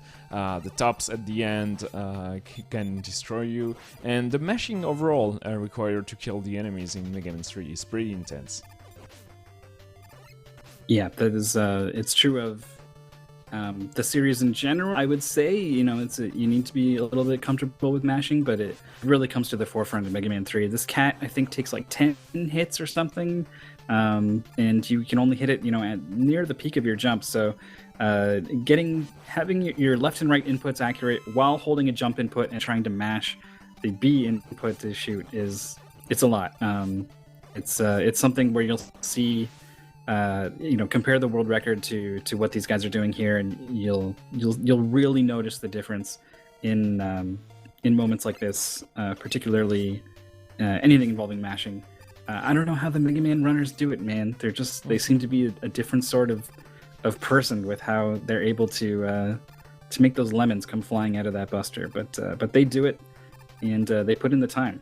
So hats off to them. It's up to us mortals. We will be content with our 5 jump cats and whatnot. I don't know how to mash well, but the practice seems to be a secret. Skunkov has the DPS race started and almost closed actually as Molgames enters the fight. Skunkov has to succeed on that jump. No! Oh, the collision with the boss takes so much of your health. Yeah, one of the worst things that Megaman can do is just kind of jump at you, and a lot of them do it. Top Man just spins, and in a very predictable manner, to be fair, but he's really fast. So if you're not really keeping track exactly, how many spins he's done or whatever, then it's almost impossible to just react to it. And so you can see Skunkoff is just guessing here, and he doesn't have the greatest cue, I guess, for it. He missed a number of jumps there. Second time around, though, he had the health, those hits, as long as he was kind of dishing it out in return. That does cost him, though. He has dropped back behind Molgames, who's the first one into Mega Man 4. We're likely going to be seeing a Pharaoh Man stage from all the runners on stream here. And then they're probably going to get the heck out. Mega Man 4 turns out it's just not so great for this category. And it's, that's just the way the category goes. We do this charge attack now. The Charge Buster makes a debut in Mega Man 4, which means now you're having to hold down a button while doing all these other buttons, which is kind of a different skill set almost. It can be really weird if you're not used to playing or running a game where you have to hold a button constantly. It can really throw you for a loop. You know what that category is? It's actually like an adventure game, or where you unlock skills alongside the way, and at the start you have nothing, and then you unlock the Charge Buster and the slide along that side of the way. We see the Woodman stage actually on Andy Shepard's screen, so they cannot go for the crazy zip, but they can go the long way around, and wow, they don't even know they can let go of the ladder. Andy Shepard can only improve on Mega Man. I know they're not a fan of the games, but the practice, if they find the time and the motivation to do so, they're going to save like 20 minutes during the UD7 if they keep on practicing the game. A death from Skunkoff. We also had one earlier by Molgames. The spikes in Pharaoh Man stage are pretty nasty, and it costs a lot usually. If you were to die, say exactly where Skunkoff is, that's not so bad. But you can get really far along this section, this forced waiting section, and die, and then have to do it again, and that costs just so much time. So Molgames is most of the way through here, riding that platform pretty far down before jumping off of it. You do not have to do that, and it's made my heart jump into my throat a little bit, but Molgames has made it to the boss door and is pretty healthy as well, so this is probably going to go okay. Pharaoh Man can be a tough fight, especially if he doesn't want to settle down. If he's doing this jump, he'll probably open up with it. Yeah, this jumping attack here is very hard to deal with. If you can sort of coax him into not doing it by staying close to Pharaoh Man, but it's not always easy, and we'll see. This has not gone so well for Molgames so far. It's so scary to stay close to Pharaoh Man, and when we say stay close, is stay really close, like one step away from Pharaoh Man, or he will jump at you. And Molgames did not have such a great start of the fight, but then the second part did greatly. Mismenuing here, actually having a very tiny window as they open Mega Man 5, and we're back on track. Mega Man 5, usually we see two bosses, Gravity Man and Starman, but Stoneman is actually one of Sarek's specials, so we'll see if Sarek have adjusted their route since Tuesday, or if they still go for that. Oh, Skunkoff was down to his last hit. Pharaoh Man jumped in his face, and he delivered the final blow, so that was pretty clutch. Going to be moving on, joining Molgames in Mega Man 5.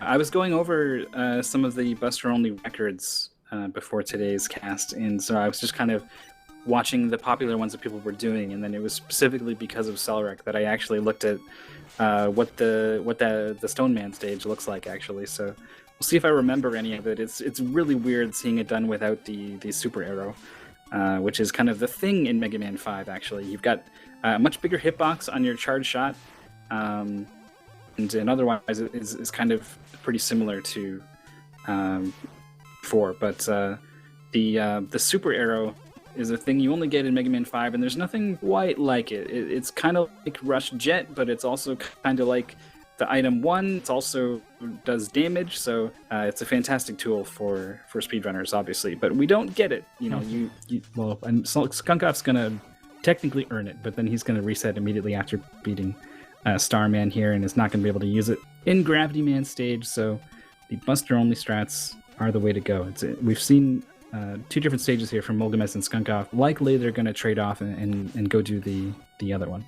Yeah, you can do the bosses in any order in the same game. It doesn't change anything since you have to reset between bosses. You have to kill 10 different bosses, at least one of each game. But that leaves up 4 bosses to your that you can allow to any level, to any game you like. I was wondering, Mythical, what games from those 6 Mega Man Classic do you consider to be the closest? Is it Mega Man 4 and 5, maybe? The closest in terms of like what it's like to play. Yeah, the two that are you when you switch from one to another, you're not too surprised. Like level design wise, mechanics, and just overall the general game feel. I think 5 and 6. I think it kind of mostly about in the way the game kind of looks and sounds. I feel like Capcom got better at that part of it. Like they were always pretty good, but I think they got better at it, and the backgrounds and the artwork seems more detailed and kind of pops more. And so even if it might be more similar between 4 or 5 or something in terms of how it plays, in terms of how it looks and feels matters more to me. So I would say 5 and 6. Nice. I hate the way 6 jumps, actually. So, but for the music and the overall design, I do agree. Oh no, Andy Shepard against the wind here. Too short of a jump, and Sarek dies as well on those level we see less of. And Andy Shepard is going to go back right at it. So is Sarek. Those damn platforms. I don't know if you've seen the Mega Man Maker ROM hack, but those from Stoneman, I've seen some crazy level, and those platforms that falls off and you can re-jump off it are used quite heavily, and that's where they're from. Sarek is going to take their time because you don't want to be pushed off by those enemy of those platforms, obviously, and it's Buster only, so you don't have a choice to just wait for those platforms to slowly move on, as Molgames and Skunkoff are just switch games, I think, and Skunkoff is now on Gravity Man as Molgames entered Starman stage. Yeah, final Robot Master for both players. Molgames cut it extremely close on a jump in Starman stage over some spikes, with some spikes above as well, which was the concern on that jump. But they are obviously still alive, so all good. It's kind of cool to see Andy Shepard in Toadman stage. That is the first time we've had that on stream, I'm pretty sure. Not sure how many people go for that. Molgames getting knocked around a little bit by these little spacefaring jetpack Met enemies. Really happy he didn't actually kill all of them on the way down onto those, because he had the invincibility frames to survive the fall. That is sort of a classic Mega Man thing, is damage boosting to run on spikes. Doesn't work in Mega Man 1, actually. If you were doing Bomb Man stage, you might be in for a surprise there. But not a concern. Skunkoff is the first one of the pair on top to get into the boss fight, so probably going to be our first place finisher. On stream, just needs one more shot. There it is. Nice job. Getting just under the 21-minute mark there. Can we point out how fantastic the sprites on Andy Shepard's screen is? That enemy is just probably my favorite from Mega Man 3, actually. Toadman is one of the easiest, maybe, stages, at least boss from Mega Man 3. The stage is not so easy, but Mega Man 3 is a very, very difficult game, actually, so it's not so easy to navigate. Molgames died on Starman, and Skunkoff starts Windman, so Skunkoff was the favorite of the bunch and enters the final Robot Master stage here first, no surprise. And the Windman is not so hard, but those pandas killed a lot of runners recently. Yeah, they're a problem. They're positioned in some pretty mean places, particularly later on in the stage, and they have a lot of health, so it's not so easy to mash them down very quickly. Even a bird shot won't finish them off. Twitch is saying that they're playing the Legacy Collection. That's just what I did for simplicity's sake. They're actually playing the classic games. Oh, Skunkoff not quite catching that ledge. They're playing the classic games 1 through 6, the NES versions of these games. I didn't want to. I mean, they're currently playing Mega Man's 4, 5, and 6 on stream, so I didn't want to try to update it as they go. So I just dumped the classic collection in there. But this is a weird goal.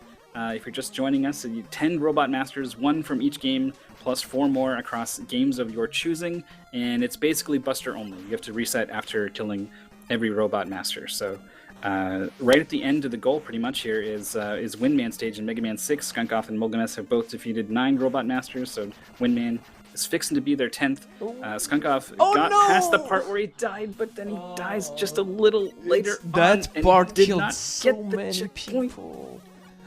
Those those enemies, if you want to go fast here, it's very, very difficult to navigate properly. I see a game over screen on Andy Shepard here for Toadman on Megaman 4. Megaman 4. I said 3 earlier and I was like, what did I say? Megaman 4, my bad. And Mulgames actually passed the checkpoint here. You can ignore the extra life and the HP if you're confident. Apparently Mulgames is not. I totally understand. And Skunkoff is back in the brawler here, trying to navigate those jumps and finally gets to the checkpoint. Mulgames is being very defensive against this panda guy. He scrolled him off screen a little bit. I was wondering if he actually had respawned and had his health back, but looked like that charge shot him off, so I guess not. Dodging this, well, no, he does get clipped by the funny little stomper-looking guy. Just a big mess of metal. There's kind of a common theme across the Mega Man games is a really big metal thing that just jumps on you, and that's Mega Man's version of that enemy. And Mulgames is into the worst part of this. Well, no, second worst part of the stage. It's all just this getting up to this ladder here. Once you get hit, you're in the cycle, so you have to break out of the cycle. Oh no! Oh, they killed it and then went right to the spike. The spikes one-shot you. That's something that never changed in the Mega Man franchise throughout the games here from Mega Man 1 to through 6. You are going to die if you touch anything pointy. Mega Man hates that, so no acupuncture for them, and just go straight to the boss for Skunkoff. Windman is one of the easiest 46 Robot Master, I would say. It's certainly up there. You can just dodge with the slide and then whack at them anytime you're free to go. Sometimes they shoot at you, but the projectiles are pretty low. Just one single jump will make it. So Skunkoff is in the zone here and is going to kill Windman and finishes the category in 25 minutes. That's a long way from their PB. Actually, I'm surprised. It's hard to be consistent. We've seen Devil Tifa die quite a bit as well, and the only runner that's very consistent on this category is Mello, but they've played so much Mega Man that it's almost cheating at that point. Yeah, the watching Metalo do Airman stage Buster only is a real treat. It has the world record in normal mode only for Mega Man 2, and I'm not sure where to tackle difficult mode, how it turned out. Mulgames is into the Windman fight. Was in a bit of an awkward situation. I've never seen Windman do that like little short hover into the corner quite like he just did. Oh yeah, what is that? Yeah, he's done it again. I don't know. Mulgames is like getting really close or something. I don't know, but he does get the kill. Just over 26 minutes is going to be Mulgames' time. They will upgrade submit it, and it will appear on the leaderboard once we're done. Still got some other racers. Cellric also does Tomahawk Man, which is also, I forgot to take a look at what this looks like in the Buster only run. So I forgot how crazy Cellric's route is. I like Cellric's route. Shows some pretty cool stages. Maybe they're not the fastest, but it's pretty nice to see some of that.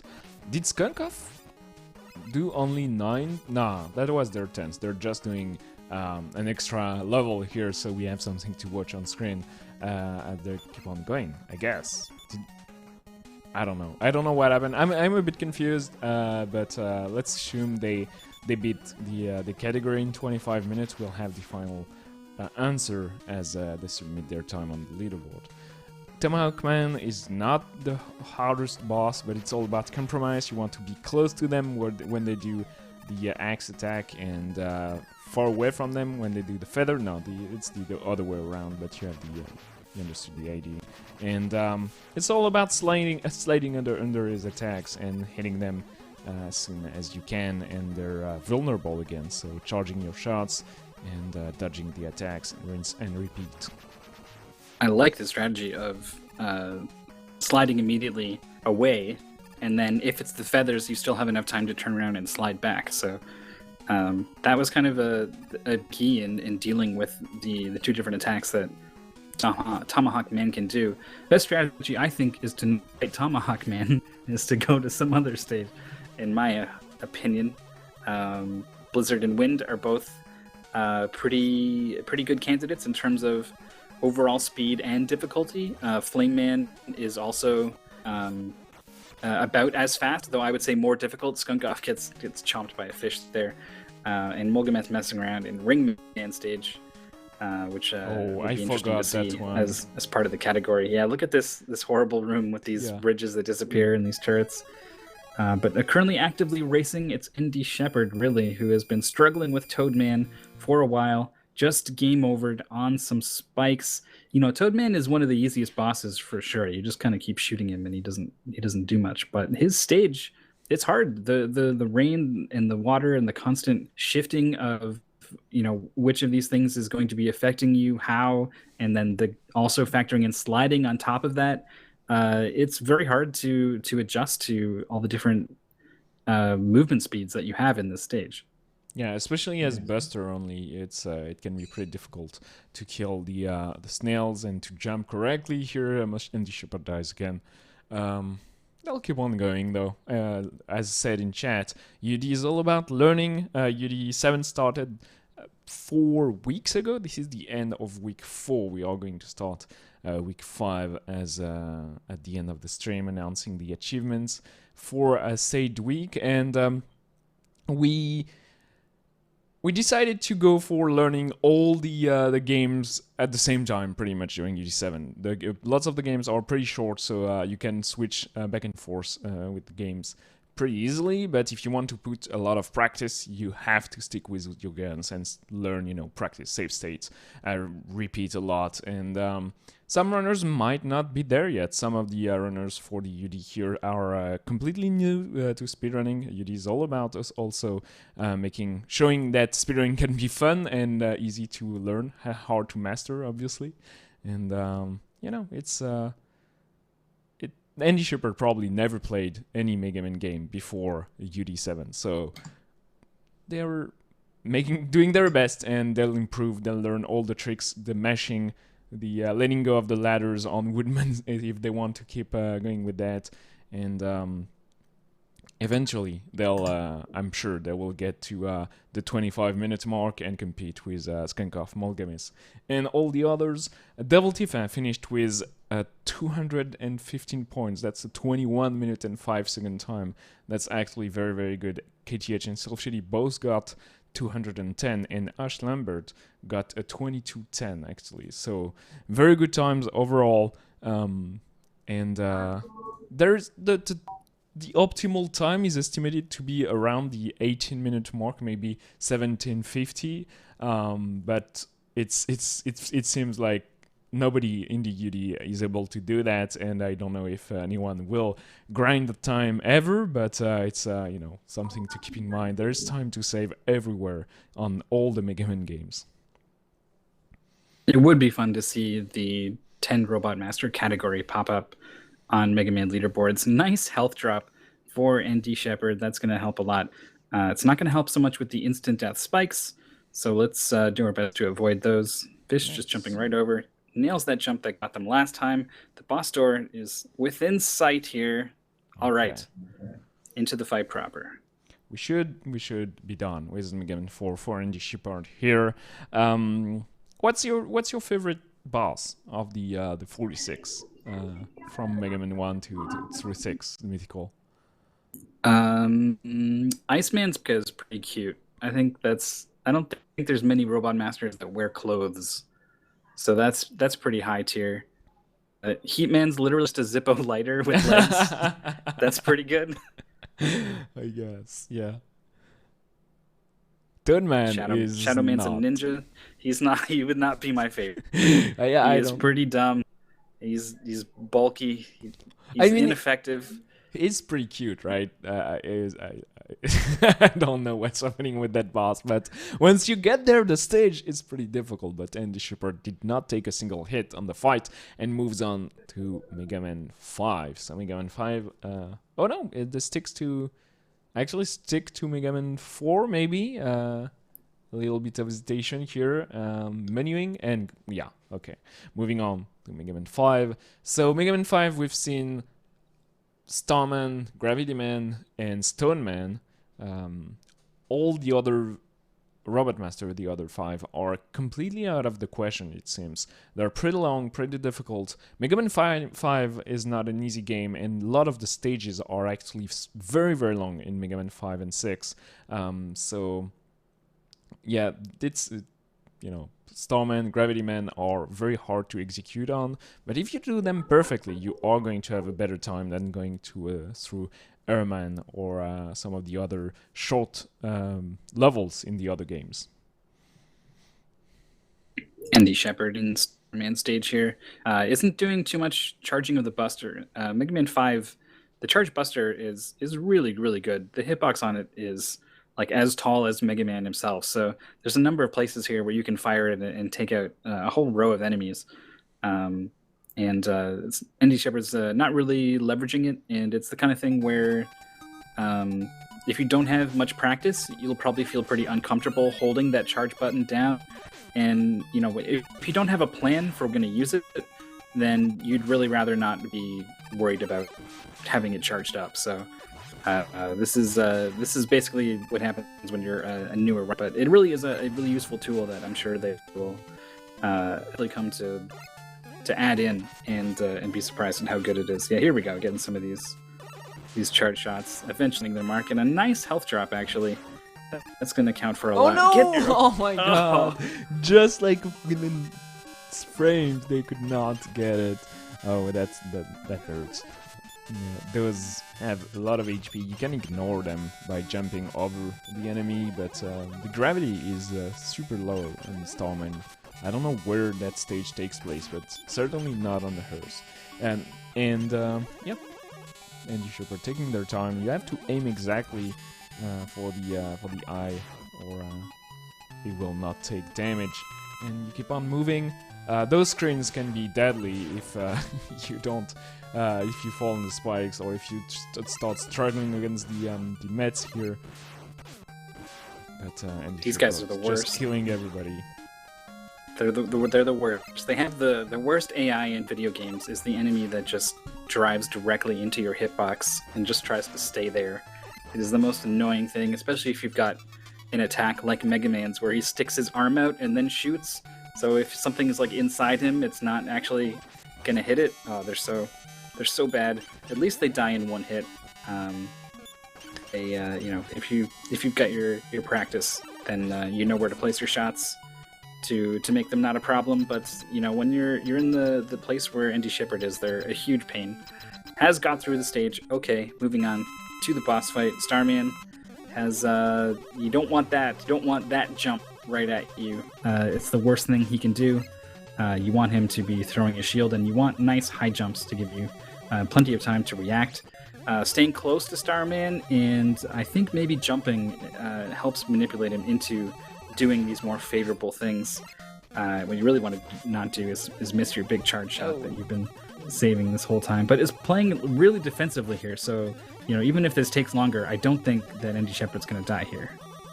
Yeah, Starman is still a boss I don't understand at all. Like, his hitbox, the shield, what's the best strat, how do you stay close to them, how to kill them quickly. Andy Shepard, though, has put some practice dodging the attack. They're not taking a single hits on a lot of bosses. It's the platforming that kills them before the boss, usually. But Starman is going to die, and we're actually going to probably let Andy Shepard finish off stream while we take a peek at the current leaderboard and the achievement for the week, because it is in 10 minutes we have on the schedule.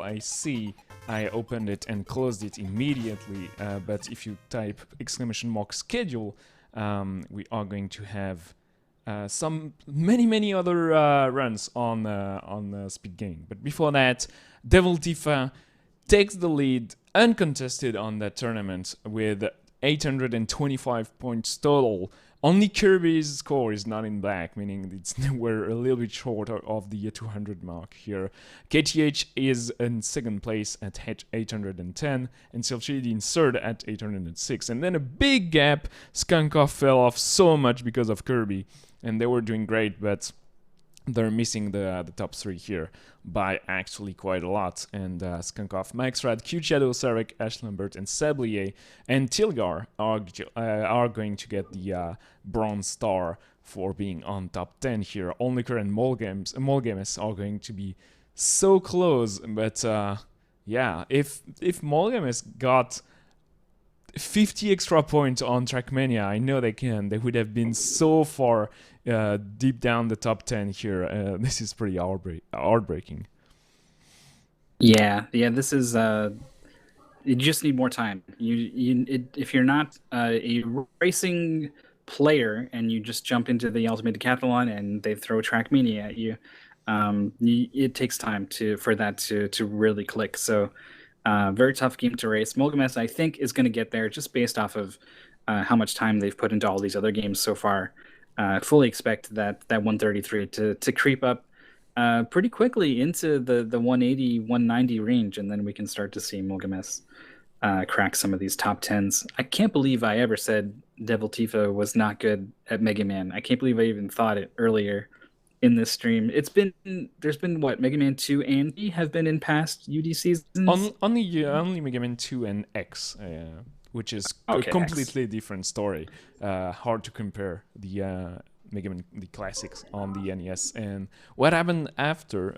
So Devil Tifa is experienced with Mega Man 2, but that doesn't really help with too much on Mega Man 3, 4, 5, and 6. Just the habit of knowing how Mega Man jumps and handle a little bit, but obviously they've put on a ton of practice on the other levels, and they have a very good and methodical way in learning speedruns. You practice, you put your save states down, you grind the jumps, the experience from learning 60 other games at that point helps quite a lot deciding whether a trick is worth it or not, and that's going to help you a lot during races.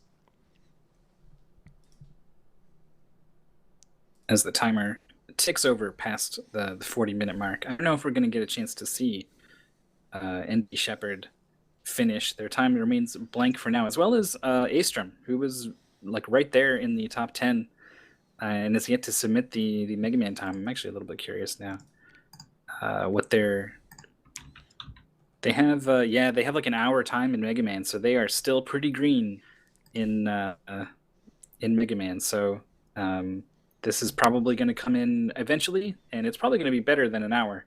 But it's not going to quite come in time to pop up for us as we move on to check out the achievements for week 3. This is week 5. I thought so. I was like, it is not week 3. It is week 5. So we are going to be playing. So, well, I'll let you do it. Okay, so first I'll do the left half. On Rack, it is finally time. You have to finish the game. So if you've never played or finished Rack, just do it. It is a cool, quick FPS, Doom-inspired, Doom and Quake, but with some cell shading as a art style. Looks like Borderlands on steroids. Neo Turf Master, finish first. This is going to be pretty interesting because you don't have to go fast to finish in first place the golf contest. It's not like finish first in the speedrun.com leaderboard. It's finish first in the golfing contest, and you can do that by going pretty slowly and taking your time in adjusting your shots. Doing that will show that you can do it. You just have to do it faster afterward, which is pretty cool. the messenger get the Steam achievement No Argument here, which is don't die to the Shroom Quills from beginning to the Shroom Quills boss fight, which has a different cutscene, and if you manage to do that deathless, you're going to be pretty into the messenger proper, how to handle the game, how to react to mistakes, and that's pretty cool. Lawnmower, people have to drill down level 6, though, so finish level 6 deathless in a run, so that means you don't die from level 5 finish to the start of level 7. In between, there's that tiny gap where you have to do level 6, and it's very, very difficult. So try to go for a deathless level 6 is going to be very, very important for the races, and I'll let you do the second half of the yeah, but before I get into it, first of all, lawnmower achievement, already got it. I'm good. Nice. I did it. My PB run is it's good. But you're looking at achievements that we created for the Ultimate Decathlon season. So players are competing to upload the best times they can in these 10 games. Players are competing in tournaments like we just saw earlier today, and players are also competing to complete these achievements that we've outlined. There's not gonna pop up on Steam for you or anything. We're just keeping track in a Google Doc. But I mean, and the achievements are worth the value that you put on them. And I put value on these achievements, and I'm mad I didn't get to finish this week's achievements. There's so many games I need to finish for this week. I can't do it. But I can maybe start to tackle week 5 like VVVVVV. Finishing the game in less than 100 deaths. I need to go back and see how many deaths I had. I probably not, because I went for Veni Vidi Vici, the trinket, and I got killed going for a lot of trinkets in that game. So I will have to play that one.